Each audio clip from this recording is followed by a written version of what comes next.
ওয়া আম্মা মান খাফা মাকাম রাব্বিহি ওয়া নাহান নাফসা আনিল হাওয়া ফাইন্নাল জান্নাতা হিয়াল মাওয়া। আল্লাহ বলেন, কিয়ামতের দিন আমার আদালতে দাঁড়াইয়া হিসাব দেওয়ার ভয় জমিনে জিন্দা অবস্থায় যেই মানুষ নিজেকে গুনাহ থেকে দূরে রাখবে, আমি আল্লাহ ওয়াদা করেছি আমি তাকে বিনা হিসাবে জান্নাত দিব। রহমতের নবী বলেন, ইত্তাকিল মাহারিম তাকুন আবাদান নাস। হারাম জিনিস থেকে নিজেকে ফিরাও, বাঁচাও, মানুষের কাছে তোমার মর্যাদা বেড়ে যাবে, আল্লাহর কাছেও তোমার দাম বেড়ে যাবে। নিষিদ্ধ জিনিস থেকে বাঁচো। ও ভাই, চোখের সামনে আপনারা দেখেন, আমার তর্জমা শেষ, এবার ব্যাখ্যা চলতেছে। আমরা আপনাদের সামনে যারা চেষ্টা করি, রসুলের আদর্শের টুপি পরেছি, আমি কোনো পিসাবের টুপি দেই নাই। আমি রসুলের আদর্শের জামা পরেছি, কোনো পীরের আদর্শ না। আমি রসুলের আদর্শে দাড়ি রেখেছি, কোনো পীরের আদর্শের দাড়ি রাখি নাই। আমি রসুলের আদর্শে নামাজ আদায় করি, শুধু আমি না, এই লাইনে আমরা যারা চেষ্টা করি। আপনাদের চোখের সামনে দেখেন তো আমরা না খায় মরে গেছি, বলেন? চোখে আঙ্গুল দিয়া দেখায় দেই, লিখে রাখেন বাসায় গিয়া। মহামারী করোনা গোটা দুনিয়াটাকে স্তব্ধ করে ফেললো। স্কুল পর্যন্ত বন্ধ, কলেজ বন্ধ, চাকরি বন্ধ, ফ্যাক্টরি বন্ধ, বাস গাড়ি, দোকান পাট সব বন্ধ। ইতিহাস ভুলে যাবেন না, ওই সময় আল্লাহর কোরআনের একটা মাদ্রাসাও বন্ধ হয় নাই। কি মিথ্যা বলছি? একজন হুজুরেও না খায়া মরে নাই, বলিয়েন না। শিক্ষিত দুই কুলাঙ্গার সন্তান বাবাকে করোনায় যখন আক্রান্ত করে ফেললো, এক পর্যায়ে বাবা মরে গেল। সন্তান ট্রিপল মাস্ক লাগায় বসে আছে, বাবার কাছে যায় না, করোনা মরার ভয়। এলাকার গরিবদের ডাকলো, গরিবদের ডাক দিয়া বলল, কিছু টাকা দিব, বাবার লাশটা টেনে রাস্তার বাহিরে ফেলে দাও। রাস্তা টাইনে ফেলাই দিয়েছে, দরওয়াজা জানালা লক করে দিল। জানালা দিয়ে একটা নজর তাকায় দেখলো না বাবার লাশ কুকুর খেলো নাকি জানাজা হলো। যুবক বাবারা, আমার কথা যদি আমি ভুল বলি, তুমি আমাকে একটু ইশারায় বললো যেটা ভুল, আমি তওবা করে নিই।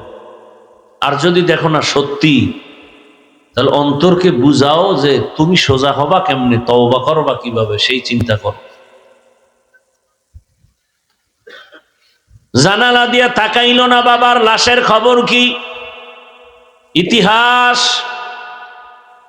সেই সময় আমার দেশের শত শত লাশ, করোনার লাশগুলো ওলামায়ে কেরাম টুপিওয়ালারা নিজেদের কাঁধে নিলেন, গোসল করালেন, জানাজা পড়াইয়া কবরে রাখছেন। একজন হুজুরেও করোনায় মরে নাই। নগদ, বাকি বুকি কোনো কথা নাই। রোহিঙ্গা ক্যাম্পের খবর নাও, দুনিয়ার অনেকে টাকা পয়সা অনেক কিছু দিছে, কিন্তু বেশিরভাগ ওলামায়ে কেরাম দিছে নিঃস্বার্থ, বাকিরা দিছে স্বার্থের জন্য। কি স্বার্থ? এখন গিয়া আমগো ফরম পূরণ করে, তো টাকা দিছি আমরা, এনজিওর লোক, এনজিওর ফরম পূরণ করো। শেষ পর্যন্ত কিস্তিতে টাকা দিতে দিতে মানুষের লোভ দেখায় কেমন বর্ষি লাগায়। মরার আগে কিস্তি আদায় করতে পারে নাই, লাশের সামনে গিয়া এনজিওর লোকগুলো দাঁড়ায় বলে 13টা কিস্তি বাকি, দিয়া কবরে লাশ নামা। হারামে আরাম নাই। কই আমরা এত কষ্ট করে জীবন কাটাই, 5 জন সন্তানের খানা রেডি করতে খবর হয়ে যায়, অথচ মাদ্রাসায় শত শত ছাত্র, শত শত ছাত্রর মধ্যে অর্ধেক ফিরি, গরিব, এতিম, অসহায়,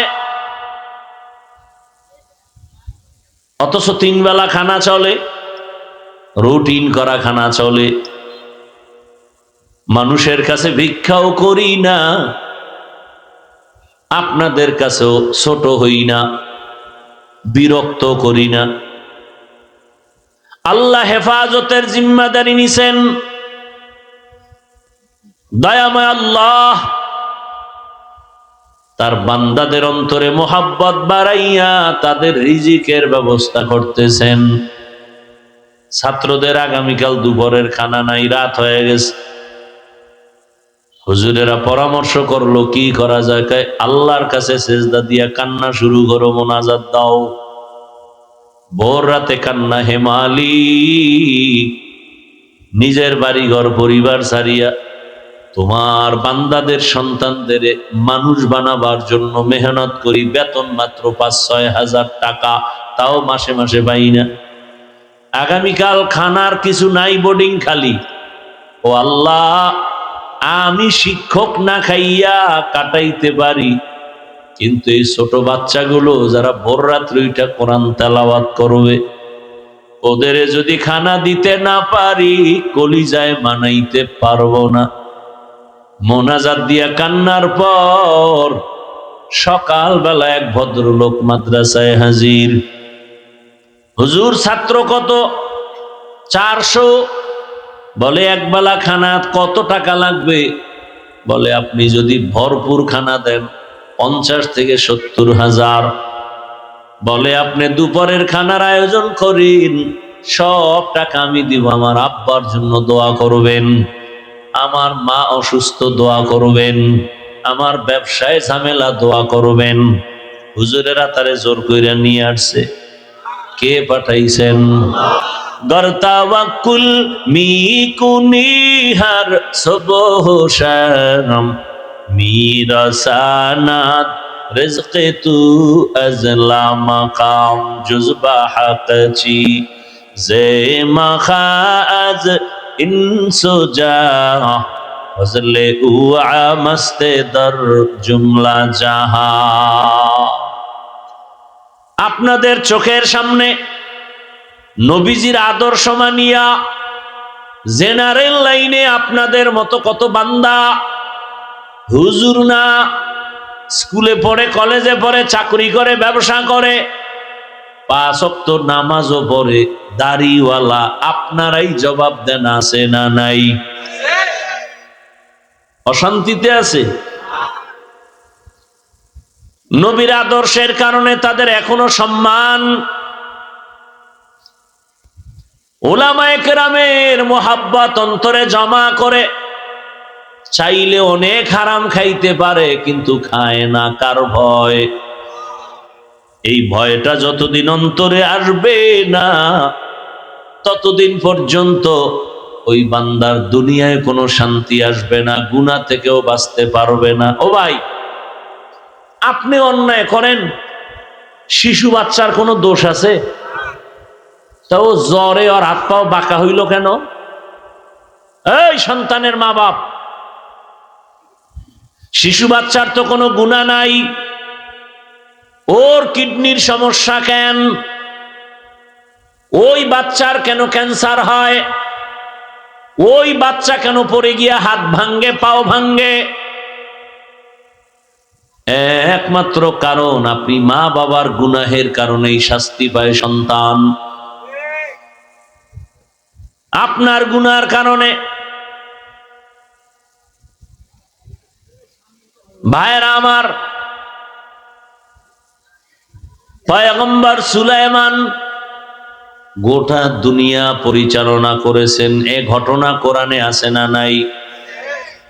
আমি কিন্তু আগেই বলছিলাম, আপনি মানেন বা না মানেন, সত্য কথাটার সাপোর্ট দিন। পারবেন না? পারবেন? আপনাদের বিরক্ত হচ্ছেন না তো? গত জুমায় কিছু কথা মসজিদে বলে আসছি এই বিষয়ে। আসলে আল্লাহ পাক 500 আয়াতে শুধু বিধান দিছেন, খুব খেয়াল করবেন কথাগুলো। 500 আয়াতে কি দিছেন? বিধান মানে কি এ বিষয়ে গেলে আবার অনেক দূরে চলে যাও। আচ্ছা, বিধান হালাল হারাম, জায়েজ না জায়েজ, বৈধ অবৈধ, এর বিবরণের নাম বিধান। যেমন আকিমিস সালাহ, নামাজ কায়েম করো, একটা বিধান। আতুজ যাকাত, যাকাত আদায় করো, একটা বিধান। হুররিমাত আলাইকুম উম্মাহাতুকুম, তোমার মাকে তোমার জন্য হারাম। বিবাহ, মরা প্রাণী, মরা জানোয়ারের গোশত তোমার জন্য হারাম, এটা বিধান। 5 ওয়াক্ত নামাজ পড়ো, ফরজ, একটা বিধান। এই যে বিধানগুলো দিলেন, এরকম আয়াত আছে কত? এই উঠেন কেন আপনারা? মোনাজাত দিয়ে দেবো? আমি বুঝি না, এমন কপাল লইয়া দুনিয়াতে জন্ম নিলেন কেন যে নিজে কারো উপকার করতে পারলেন না, ক্ষতি করে গেলেন। কত কষ্ট করে আসছে, এই মানুষগুলো আসছে, একটু বয়ান করবো, আপনি উঠে ডিস্টার্ব করতেছেন। আর আমরা তো ওই বয়ান করি না যে আপনি পান খাবেন, চা টানবেন আর আমি বয়ান চালায় যাব, সেই বয়ান শিখে আসি নেই। আমরা তো তাদের লাথি খেয়ে, থাপ্পড় খেয়ে এখানে আসছি, যাদের বয়ানে বেনামাজি বসতো, সুদখোর বসতো, চোখে পানি নিয়ে বাসায় গিয়ে ফজরে মসজিদে যাই। আমরা তাদের লাথি খেয়ে এখানে আসছি। তাদের বয়ান চলতো মানি মনে হয় যেন ওয়াশিং মেশিনে কাপড় চুপড় দিচ্ছে, যারা ওয়াশিং মেশিন চালান, ভেতরে একটা তুফান চলতেছে, আওয়াজ, ভেতরে তুফান। এটা ওয়াশিং মেশিন, এখলাসের ওয়াশ চলতেছে। মানুষের দিলের মধ্যে একটা তুফান, কান্নাকাটির হালাত দেখে আসছি তাদের বয়ান। সামনে কেউ পান খাবে আর চা খাবে, এই মাইকের স্টান উঠায় মারতো তার মাথার উপর। আর তামাশা করি বয়ানে বসে, তামাশা, মন চাইলে বসলাম, মন চাইলে উঠে গেলাম, গল্প করি। জানি না, এই যে বলতেছি আমি মরে যাবো, আমার আওয়াজ বন্ধ, নতুন আর এক মুখ এসে বসবে, সে বলবে কিনা জানা নেই। দিন যত আসতেছে, আধুনিকতা বাড়তেছে। ওই আজকেও একজনে আমাকে পরামর্শ দিতেছে, মাদ্রাসার জায়গা নিছি, আপনারা শুনছেন হয়তো, প্রায় 20 কোটি টাকার এক প্রজেক্ট, মালিকের টাকা দিতে পারতেছি না। এত ভক্ত, আমি কই সব ফকির আমার ভক্ত, টাকা পয়সা দেওয়ার না ভক্ত নেই। কথা, আপনি লাইভ দেন, লাইভ। আমার অনেক পরামর্শ দিল। আমি বললাম মাদ্রাসায় যেটা আসি এটাও যদি চইলা যায়, হুশ থাকতে আমি লাইভে আসবো না, দেখি আমার আল্লাহ কি করে। জায়গা যদি মালিক লয়ে যায়, নিয়ে যাক, লাগবে না আমার জায়গা। মাদ্রাসা করা ফরজ না, তো কইরে ফেলছে। এবার মরে গেলে আল্লাহ যদি দিন হেফাজত করতে চায়, দিন হেফাজতের জিম্মা তো হাফিজুর রহমানের হাতে না। দিন হেফাজত কোনো পীরের হাতে না, ডাইরেক্ট আল্লাহ নিছেন হেফাজত। আমি থাকবো না এখানে, আল্লাহ কাকে দিয়ে হেফাজত করাবেন সে আল্লাহ ভালো জানে। আমার টেনশনের কি আছে, আমার মাথা ব্যথার কি আছে? কোনো লাইট নেই। অনেকেই তো দেন, দেখ, লাইট দিয়ে গোটা দুনিয়াটা কিনে ফেলুক। এই ওয়াজে বলি শুধু এতটুকু যথেষ্ট, কথায় আসছে এজন্য বলে ফেললাম। ওরা বলছে, ওর নাম কি, নাই এডি ভাগছে, কই এডি, কই এটির ওয়াজ লাগে না, কমিটির ওয়াজ লাগে না, না আমার বসায় গেছে কই এরা?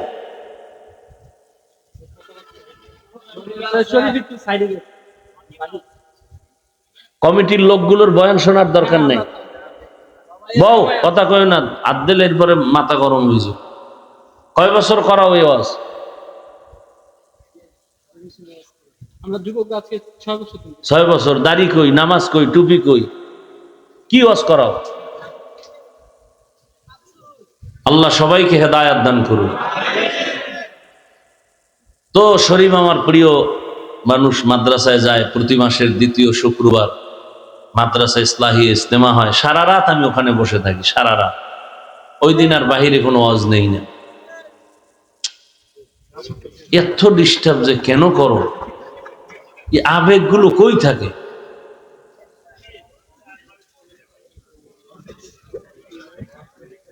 আল্লাহ হেদায়াত দান করুন। তো বলল হুজুর আপনি মাঠে কালেকশন করবেন মাদ্রাসার জায়গার জন্য। তো চিন্তা করলাম এই কারবার শুরু করলে কি না জানি আবার শুরু হয়। দেখতে নারী চলন বাঁকা।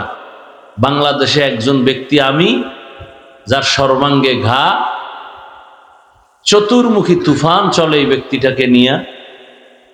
বাইরের লোক, ভিতরের লোক, ডাইনের লোক, বামের লোক পারে না তাজা মাটি দিয়ে ফেলায়।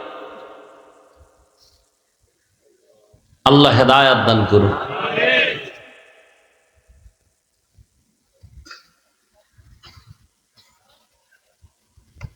দোয়া করবেন। যেহেতু কথা আসছে বলেই ফেলছি, আমি ইচ্ছা ছিল না কিছু বলার। মাদ্রাসার জায়গাটা ও মালিক বারবার টাকা চায়। আমি কি সাইনবোর্ড লাগাইছি, দিতে না পারলে কি করার? সাইনবোর্ড নিয়ে অন্য জায়গায় বিক্রি করে ফেলো, কি করতে পারি? আর আল্লাহর কাছে কানতেছি, বাইতুল্লাহ যাই ধৈর্য কান্দেছি, আর কি করবো?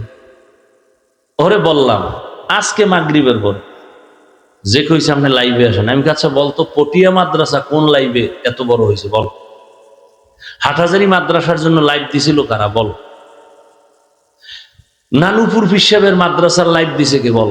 মালিবাগ মাদ্রাসা, যাত্রাবাড়ি মাদ্রাসা, বসুন্ধরা মাদ্রাসার জন্য কারা লাইভ দিছিল বল? পাগল হয়ে গেছে লাইভ দেওয়ার জন্য। আর কিছু ব্যক্তি তো লাইভ বয় হয়ে গেছে, লাইভ বয়। এর মোবাইল আছে, পারে না বাথরুমে গিয়ে লাইভ দেয়। আর দেয়ও ও যার সাথে আকাম করে মোবাইলে, হেরে তো লাইভ দেয়। আল্লাহ হেদায়াত দান করুন। যেই লোকটা ঘরের রুমে বসে সারাটা রাত মোবাইলে শুধু গুনাহ করে, চোখের গুনাহ, হাতের গুনাহ, অন্তরের গুনাহ, সারাটা রাত, কখন 2টা বাজলো, 3টা বাজলো, রাত্র 4টা বাজলো খবর নাই। ফজরের আজান হবে হবে ঠিক সেই সময় ঘুমে চাপ দিছে, মোবাইল পড়ে গেছে, এক ঘুমে 10টা। এই যে এখানে এত আশেকে রসুল বসা, আজকে ফজর পড়ে নাই, জহুর পড়ে নাই, আসর পড়ে নাই, মাগরিব পড়ে নাই, এশাও পড়ে নাই, কালকে ফজর পড়বে কিনা এর কোনো গ্যারান্টি নাই।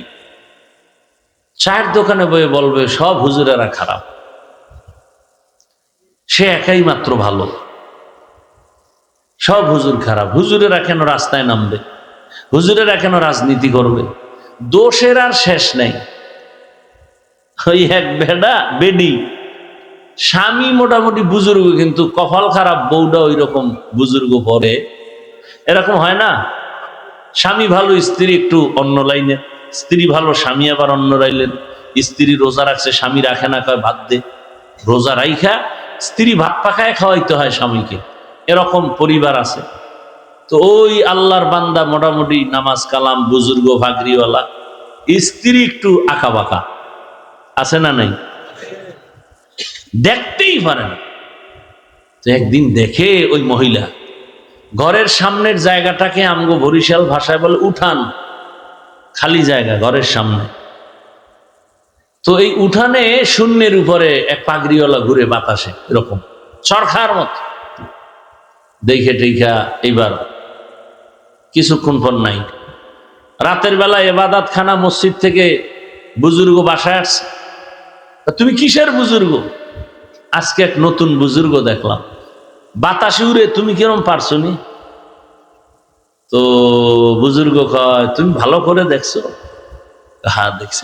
ওই লোকটা তো আমি ছিলাম। ও এই জন্যই দেখছি পাও একটা বাঁকা হয়ে গেছে। বড় কঠিন হালাত। এই জাতিকে ওলামায়ে কেরাম যা দিয়েছে কিয়ামত পর্যন্ত এই নিঃস্বার্থভাবে কেউ দিবেন। এরপরও ঘুরে ফিরে হুজুর খারাপ। আমি কালকেও বলছি, যেটি কয় হুজুর খারাপ, ওর রক্ত খারাপ, ওর চরিত্র খারাপ, ওর অন্তর খারাপ, ওর 14 গোষ্ঠী খারাপ। আল্লাহ হেদায়াত দান করুন। কে খারাপ না খারাপ আল্লাহ দেখে না? তোমার পাকনামি করার দরকার কি? অন্তত আলেম ওলামাকে ছেড়ে দাও, আসমান থেকে দেখো না কি ফয়সালা আসে। দেখতে থাকো, খালি তাকায় তাকায় দেখবা। তুমি বইলে গুনাহগার হও কেন? তুমি আউযুবিল্লাহ পারো না, তোমাকে এই কথা বলো কেন? শুধু শুধু কবিরা গুনাহ নেও কেন? ছেড়ে দাও। আসমান থেকে ডাইরেক্ট ফয়সালা চলে আসবে। সীমা লঙ্ঘন করলে আর দেরি হবে না, বিচারটা মরার আগে হবে। যত বড় শাইখুল হাদিস আর পাগড়িওয়ালা হোক, আল্লাহর উপরে ছেড়ে দাও।